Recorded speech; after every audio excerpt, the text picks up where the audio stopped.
पता तो हमें पहले से था, क्योंकि ये कोई गैर मारूफ जगह नहीं है, ये मुजफ्फराबाद की आबादी के अंदर का एक इलाका है। आपको बाकायदा सारे विजुअल दिखाते हैं, यहाँ आबादी है और कितनी बड़ी आबादी है, और जिसको हदफ बनाया गया है उस बिल्डिंग को भी आपको दिखा रहे हैं। पहले तो आपको बताएं कि जो तबाही है, जो भारतीय जारियत है, भारत ने जो मिसाइल दागे हैं वो कैसे दागे हैं, कहाँ कहाँ वो टकराए हैं, उस बिल्डिंग का क्या हशर हुआ है, कितनी तबाही हुई है, वो सब आपको दिखाते हैं। ये आपको बताएगा कि ये एक आम सी रहाइश, आम मस्जिद, इसके अंदर जो मटीरियल इस्तेमाल हुआ है, इसमें आपको किसी किस्म का इस पूरे मलबे में कोई तरबियती, कोई दहशतगर्दी के लिए, तरबियत के लिए इस्तेमाल होने वाला कोई सामान नहीं मिलेगा। देखिए, मैं मौजूद हूँ उस जगह जहाँ भारत ने जारियत की है और निशाना बनाया है टेररिस्ट कैंप, तरबियती मराकज़ दहशतगर्दों के, ये इल्ज़ाम लगाकर।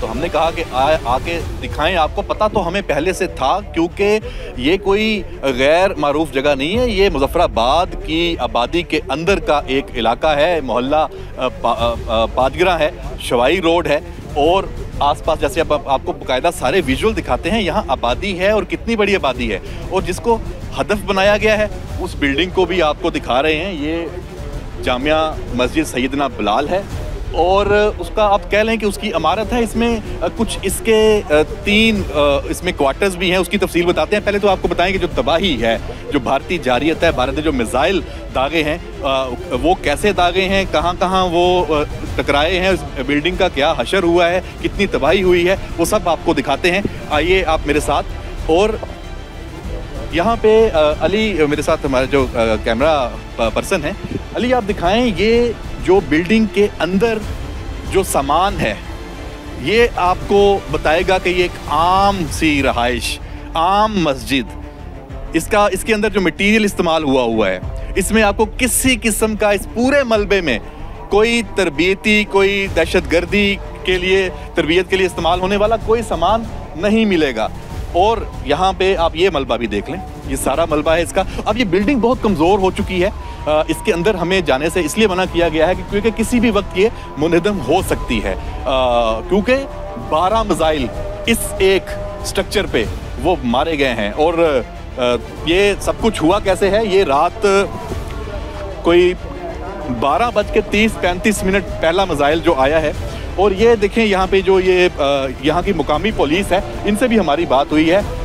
इनके मुताबिक जो पहला मिसाइल जब यहाँ पे दागा गया, लगा, कोई आवाज़ नहीं थी, धमाका हुआ और इतना यहाँ पे धुआं और मलबे से था कि कुछ नज़र नहीं आ रहा था। तो अमदादी सरगर्मियों में भी इसी वजह से देर हुई। तो 5 से 10 मिनट में ये 12 मिसाइल एक के बाद दीगरे इधर आए हैं। किसी जहाज़ की आवाज़ नहीं थी और किसी मिसाइल के, क्योंकि जो टेक्नोलॉजी इस्तेमाल हुई है, इस एक आबादी की जगह पे बड़ा नुकसान हो सकता था। इस जामिया मस्जिद में 300-350 की तादाद में लोग नमाज पढ़ सकते हैं। अगर खुदा ना खास्ता उस वक्त कोई जमात हो रही होती तो आप देखते तबाही। तो साथ बिल्कुल ये देखें आप, ये अल हादी पब्लिक स्कूल, बच्चों का एक स्कूल है, जैसे एक मुकामी आबादी होती है उसमें, और ये बिल्कुल इस मस्जिद के साथ इसकी ये स्कूल की इमारत है। आप पीछे देखेंगे घर है, आप इधर मेरे साथ अगर आइएगा, ये साहब यहाँ मौजूद हैं। अस्सलाम वालेकुम, क्या नाम है जी आपका? सैयद उस्मान अली शाह। सैयद उस्मान अली शाह, आप यहाँ मीडिया से ताल्लुक़ है या किस तरह यहाँ पे आए हैं? नहीं, मैं यहाँ का नेबर हूँ और लोकल हूँ यहाँ से। और मतलब हमारी जो हिस्ट्री है वो 250-300 साल पुरानी है, हम यहाँ पे ऑलरेडी रहते। देखें, यहाँ के मुकामी जो शख्स हैं हमारे साथ हैं, इनसे बेहतर कौन बता सकता है कि यहाँ पे क्या था और क्या हुआ है। तो ये वाक़या हुआ अफसोसनाक, इसकी थोड़ी तफसील हमें बताइएगा। जी ज़रूर बताएंगे। ये तकरीबन 1:15 बजे रात को ये वाक़या पेश आया और यके बाद दीगरे धमाकों की आवाज़ आई है। इससे पहले कोई जहाज़ की आवाज़, कोई किसी किस्म की कोई आवाज़ नहीं आई। डायरेक्ट जो मिसाइल्स लगे हैं उनकी आवाज़ आई है। अच्छा, इस बिल्डिंग के बारे में बताइए, ये क्या है? आप यहाँ पे रहते हैं, यहाँ इस इमारत में आपका आना जाना रहा है? बिल्कुल। क्यों रहा है? हम यहाँ पे लोकल लोग हैं। ये हमारे तकरीबन 250 से 300 लोग, 350 लोग यहाँ जुमा की नमाज़ अदा करते हैं। और ये मस्जिद जो बनी है वो भी लोकल कम्युनिटी ने फंडेड करके ये बनाई है। अच्छा, अपनी मदद आप जैसे महल्लों में बनती है? महल्लों में बनती है। और उसके जो कैजुअलिटी हुई है वो भी 80 साल के जो खादम थे यहाँ पे जिनकी डेथ हुई है, वो रात को यहाँ पे अक्सर रहते थे और अक्सर घर भी चले जाते थे।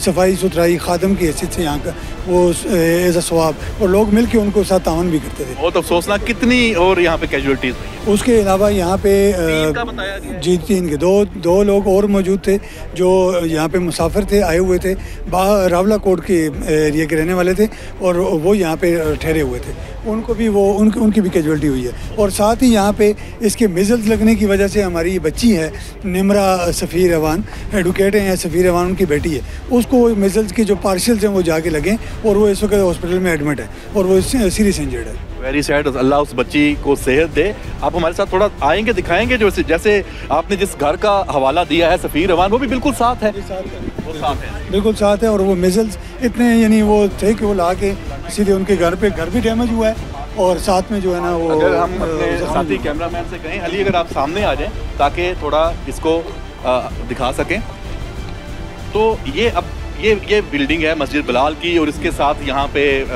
क्वार्टर्स भी थे। क्वार्टर्स नहीं कोई थे यहाँ पे, इसके अंदर 2 कमरे थे जो हमारे यहाँ पे मस्जिद के इमाम हैं या खादमीन हैं उनके रहने के लिए, या किसी वक्त कोई मुसाफिर वगैरह आता जाता है वो यहाँ पे ठहरता है, क्योंकि ये जगह इस तरह की है कि यहाँ से ये रास्ता पाकिस्तान की तरफ, ये शहीद गली की तरफ रोड जाती है और बहुत सारे लोग पैदल भी सफ़र करते हैं, गाड़ी। अच्छा, ये सफ़ीर अवान साहब का घर है मेरा ख्याल है। अली ये भी दिखाएं आप, जिसकी बात कर रहे हैं, जहाँ निमरा जो बच्ची जख्मी हुई है इस भारतीय जो जारियत में और बर्बरियत में। कौमी मीडिया के हमारे दोस्त भी इस्लामाबाद से आए हैं, इंटरनेशनल मीडिया के दोस्त भी यहाँ पे आके देखने के आए हैं। इंडिया ने दावा किया कि यहाँ पे टेररिस्ट कैंप, तरबियत गाहें जिनको उन्होंने निशाना बनाया है, जो पहलगाम का जो वाकया है उसके जिम्मेदार हैं। इंडिया वालों, शर्म आनी चाहिए। ये है तुम्हारा जो टारगेट्स जिसपे तुम इतने दावे करते फिर रहे हो कि तुमने कोई बहुत ज्यादा इस मुल्क में ऐसे जो टेररिस्ट कैंप्स हैं उनको तबाह कर दिया। तो ये फैक्ट है, ये हकीकत है, ये हकीकत दिन की रोशनी में है, ये हकीकत खुली आंख से देखने वाली है। ये फेक अकाउंट से प्रोपेगेंडा करने वाली हकीकत नहीं है कि आप जनाब अपना जो मीडिया है, आपका जो गोदी मीडिया है, वो जो कहता है आप कहते हैं फिर ये अच्छा, ये सिर्फ एक जो हदफ है। और जो मैं यहाँ आपको फिर इसको लिंक करता हूँ, जो मुरीद के जो बहावलपुर अहमदपुर शर्किया, इसी तरह कोटली में, इसी तरह ये जो आपको पता चला होगा शक्करगढ़, वो भी एक हदफ बना। ये सारी जगह सिविलियन कैजुअलिटीज, 26 पाकिस्तानी, 26 कश्मीरी, आज़ाद कश्मीर के रहने वाले शहीद हुए हैं, 35 से ज्यादा जख्मी हैं। और अब सूरत हाल ये है कि पाकिस्तान ने अपना जो ये खून बहा है पाकिस्तानियों का, उसका बदला लेना है। उसके लिए नेशनल सिक्योरिटी कमेटी का जो आज इजलास हुआ है, उसमें फ़ौज पाकिस्तान को मुकम्मल इख्तियारात दे दिए गए हैं कि अपने चूज करदा अहदाफ और वक्त कब बदला लेना है वो उन्होंने ये करना है। और पूरी कौम देख रही है, पूरी कौम की तवक्कुआत है। क्यों ये बदला जरूरी है? इसलिए जरूरी है ताकि आइंदा भारत को फिर इसकी जुर्रत ना हो। गो जो ये अटैक भी हुए हैं, इस वक्त भी भारत को इस मौके पे भी धूल चाटनी पड़ी है। उसके 5 जहाज वो पाकिस्तान की फौज ने, पाक फौजिया ने गिराए हैं, राफेल जिन पे नाज था वो गिराया है।